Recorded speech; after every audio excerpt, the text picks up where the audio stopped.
Using rocking chairs to mimic the motion of trees, these rescued baby sloths are learning how to climb.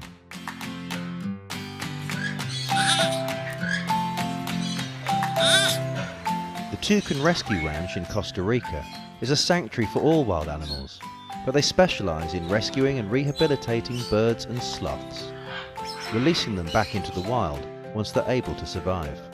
So the sloths in the video were rescued. They were found as babies, orphans. Their mothers were either killed by dogs or hit by cars. So they're now being cared for by Leslie, who runs the Toucan Rescue Ranch. Lucy Cook is a zoologist, writer, broadcaster and photographer who's worked extensively with sloths, making documentaries, writing books, running the Sloth Appreciation Society and producing a sloth calendar every year. So I was out in Costa Rica taking photos for my sloth calendar, and I was particularly charmed by the Toucan Rescue Ranch and this kind of novel method that they have for teaching the sloths how to climb. It's very important if you're a sloth that you know how to climb a tree. It's pretty fundamental to being a sloth, in fact. She puts the sloths during the day on her veranda on rocking chairs, and then they climb up in the rocking chair and they learn how to climb, and the rocking chair starts rocking and moving, and that's why it's such a brilliant way to teach them how to climb, because it mimics the movement of a tree, so it gets them used to something that's not entirely stable.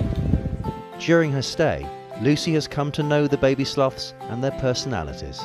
There's two Bradipus sloths. They're the three-fingered sloths, and they're both sort of 5 or 6 months old. There's Marley, who's named after Bob, because he's such a little mellow little baby sloth. And there's Bella.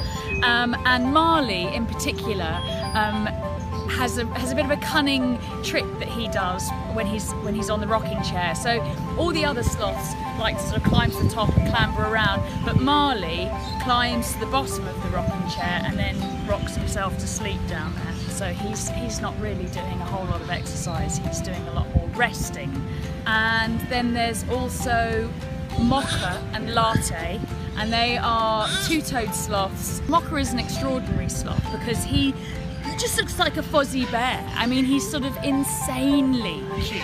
And what's interesting is he's really aggressive. And so he and Latte are just fighting all the time. And you know, there's a lot of people out there who probably quite like to have a sloth as a pet, and you really wouldn't want to have one as a pet, because Mocha, for instance, looks really cute, but he's really aggressive and he likes to bite. So yeah, it's not appropriate. As a zoologist, I love their eccentric biology, but I think you cannot resist an animal that was born to hug and has a natural smile.